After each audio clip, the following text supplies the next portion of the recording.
Singapore business federation के द्वारा आयोजित आज के इस बिजनेस लीडर्स के साथ संवाद के इस कार्यक्रम में समारोह में उपस्थित उत्तर प्रदेश में मंत्रिमंडल के मेरे वरिष्ठ सहयोगी, उत्तर प्रदेश के वित्त मंत्री श्री सुरेश कुमार खन्ना जी, उत्तर प्रदेश के उद्योग मंत्री श्री नंद गोपाल गुप्ता नंदी जी, सिंगापुर में भारत के माननीय उच्चायुक्त Shri Shilpak Ambule ji, vice chairman Singapore business federation Shri Prasoon Mukherjee ji, Uttar Pradesh शासन के एडवाइजर और पूर्व additional chief secretary UP government Shri Awanish Kumar Awasthi ji, Uttar Pradesh के additional chief secretary finance and industry के कमिश्नर श्री दीपक कुमार जी, सभी इंडस्ट्री लीडर्स और मित्रों, मैं सबसे पहले भारत के सिंगापुर में उच्चायुक्त और उनकी पूरी टीम को हृदय से धन्यवाद दूंगा कि उन्होंने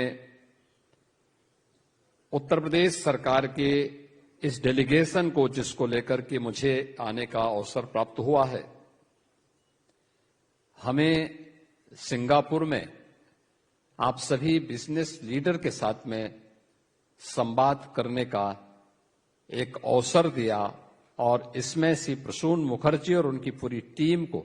सिंगापुर बिजनेस फेडरेशन की इस पूरी टीम के प्रति मैं हृदय से धन्यवाद करता हूं कि जो आज इतने व्यवस्थित तरीके से यहां के बिजनेस लीडर के साथ इस संवाद के कार्यक्रम को आगे बढ़ाने में हमें मदद की है। मित्रों, मैं कल प्रातःकाल यहां पर आ गया था और प्रातःकाल से ही हम लोग यहां पर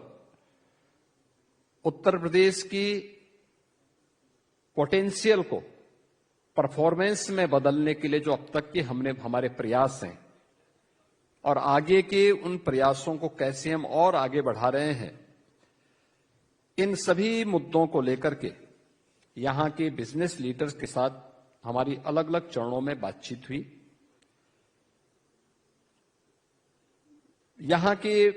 पॉलिटिकल लीडरशिप से भी मेरे संवाद के कार्यक्रम हुए। यहां के माननीय राष्ट्रपति जी से, यहां के माननीय प्रधानमंत्री जी से, यहां के हमारे डिप्टी प्राइम मिनिस्टर, यहां के इंडस्ट्री मिनिस्टर, यहां के होम मिनिस्टर और अन्य यहां के ऊर्जा मंत्री, इन सभी के साथ संवाद के साथ ही हम लोगों ने कई सेंटर का भी निरीक्षण किया। सिंगापुर में स्किलिंग के लिए जो कार्य हो रहा है, इस दृष्टि से मुझे यहां पर एक महत्वपूर्ण सेंटर आईटीई का कल भ्रमण करने का अवसर प्राप्त हुआ था। आज हमने यहां पर एमआरओ और सेट्स का भी वहां पर हम लोगों ने निरीक्षण किया और उस पूरे क्षेत्र का भ्रमण करने के साथ ही सिंगापुर और उत्तर प्रदेश इस विजन को आगे कैसे बढ़ा सकता है, इस पर भी अच्छा प्रेजेंटेशन और उन संभावनाओं को आगे बढ़ाने के बारे में भी इस बातचीत को आगे बढ़ाया है। मुझे प्रसन्नता है कि कल से अब तक हम लोगों ने यहां पर तमासेक, जीआईसी, यूएससी, सेट्स, यूबीपीएन, जीएसएस ग्रीन, शेपकॉर, ब्लैकस्टोन इत्यादि संस्थाओं के चेयरमैन एंड सीईओज के साथ हमारी बड़ी सार्थक चर्चा हुई है और अन्य बिजनेस लीडर के साथ भी अलग अलग चरणों में हमारी यहां पर बातचीत हुई। ये कल से लेकर के अब तक के इस बिजी शेड्यूल के बीच ये हमारे कार्यक्रम का एक महत्वपूर्ण पड़ाव है, जब पूरे सिंगापुर के आप सभी इंडस्ट्री लीडर्स के साथ में मुझे और मेरी टीम को संवाद करने का एक अवसर प्राप्त हो रहा है। आपने भारत की प्रगति को पिछले 10-11 वर्षों में एक नई आयाम को छूते हुए देखा होगा। प्रधानमंत्री मोदी जी के नेतृत्व में नया भारत आज दुनिया की एक बड़ी अर्थव्यवस्था के रूप में अपने आप को स्थापित करने की ओर अग्रसर हुआ है। और इस वित्तीय वर्ष के अंत में जो नेक्स्ट हमारा फाइनेंशियल ईयर है, इस फाइनेंशियल ईयर में भारत दुनिया की तीसरी बड़ी अर्थव्यवस्था के रूप में अपने आप को स्थापित करने में सफल हो जाएगा। आज जो भारत की प्रत्येक क्षेत्र में जो भी प्रगति देखने को मिल रही है, इस प्रगति के जो शिल्पी हैं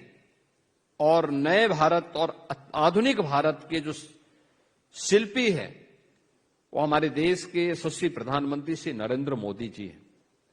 और उन्हीं के विजन को हम लोगों ने यूपी के अंदर प्रभावी ढंग से लागू करने के लिए जो कार्य प्रारंभ किए हैं, हमारे इंडस्ट्री कमिश्नर ने आपके सामने यहां पे एक प्रेजेंटेशन आप सबके सामने प्रस्तुत भी किया। यहां के कुछ इंडस्ट्री लीडर्स ने भी उत्तर प्रदेश की प्रगति के बारे में आपके सामने और हमारे साथ जो अभी तक एमओयू हुए हैं, इन एमओयू के बारे में भी यहां पर कुछ महानुभावों को मंच पर आकर के आपके सामने एक फोटोग्राफ्स भी उनके सामने आपके सामने यहां पे प्रस्तुत करने का एक अवसर हमें प्राप्त हुआ है। इस दौरान हमें ढेर सारे उन संभावनाओं को, और मुझे अच्छा लगा कि यहां का हर इंडस्ट्री लीडर आज भारत के अंदर एक ड्रीम डेस्टिनेशन के रूप में उत्तर प्रदेश की क्या भूमिका हो सकती है और उत्तर प्रदेश कैसे भारत की इकोनॉमी के लिए ग्रोथ इंजन के रूप में काम कर रहा है, उन सभी संभावनाओं को आपने यहां पर देखा होगा। और वे सभी अपनी बातों में भी इस चीज को महसूस किए। और मैं कह सकता हूं आज के दिन पे उत्तर प्रदेश में आने वाला एक एक इन्वेस्टमेंट न केवल सुरक्षित है, बल्कि दुनिया के अंदर सबसे अधिक संभावनाओं को आगे बढ़ाने वाला भी साबित होगा। इसमें कोई संदेह किसी को भी नहीं होना चाहिए। हमने पिछले 9 वर्ष के अंदर उत्तर प्रदेश के अंदर केवल सुरक्षा का ही एक माहौल नहीं दिया, स्केल को स्किल और उसको स्पीड के साथ कैसे जोड़ा जाता है। आज उत्तर प्रदेश केवल टेक्नोलॉजी और ट्रस्ट का ही प्रदेश नहीं है, बल्कि भारत के अंदर ट्रांसफॉर्मेशन के भी एक नए युग में आगे बढ़ने वाले प्रदेश के रूप में उसने अपनी नई पहचान बनाई है। 34 से अधिक सेक्टोरियल पॉलिसीज, सुरक्षा का एक बेहतरीन वातावरण,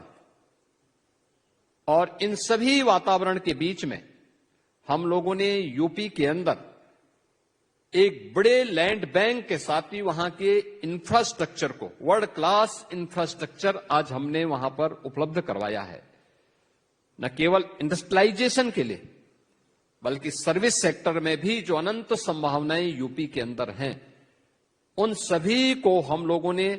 उत्तर प्रदेश में प्रभावी ढंग से लागू करने का कार्य किया है। आपने देखा होगा उत्तर प्रदेश में बड़ा इन्वेस्टमेंट करना आसान इसलिए भी है क्योंकि उत्तर प्रदेश में आज के दिन पे आपको ट्रेन्ड मैन पावर उपलब्ध है, स्किल मैन पावर की उपलब्धता उत्तर प्रदेश के अंदर है। लैंड बैंक उत्तर प्रदेश के पास है, प्रचुर लैंड बैंक है। 75,000 एकड़ का लैंड बैंक एक्सप्रेसवे पर, एयरपोर्ट के पास और डेडिकेटेड फ्रेट कॉरिडोर के इर्द गिर्द आपको इन्वेस्टमेंट के लिए, इंडस्ट्रियलाइजेशन के लिए, लॉजिस्टिक के लिए, सर्विस सेक्टर में होटल्स की चेन को स्थापित करने के लिए, इन सभी सेक्टर में आपके पास वह लैंड बैंक, यूपी गवर्नमेंट के पास वह लैंड बैंक है। और किसी भी बड़ी इंडस्ट्री को आने के लिए जो उसका बेस चाहिए वो एमएसएमई यूपी के पास पहले से मौजूद है। 96 लाख एमएसएमई यूनिट अलग अलग सेक्टर की यूपी के अंदर पहले से कार्यरत हैं, जो वर्तमान में उत्तर प्रदेश के अंदर 3 करोड़ से अधिक लोगों को वहां पे रोजगार और नौकरी की संभावनाओं के साथ आगे बढ़ाने का कार्य कर रहा है। इतने विशाल स्थिति को ध्यान में रखते हुए आज उत्तर प्रदेश पूरी मजबूती के साथ आगे बढ़ने का कार्य कर रहा है। और मेरा यह मानना है कि उत्तर प्रदेश के अंदर जिन क्षेत्रों में हम लोगों ने यहां पर भारत और सिंगापुर के बीच में जो व्यापक रणनीतिक साझेदार के फोकस सेक्टर है, इनमें digital public infrastructure, fintech, smart nation to semiconductor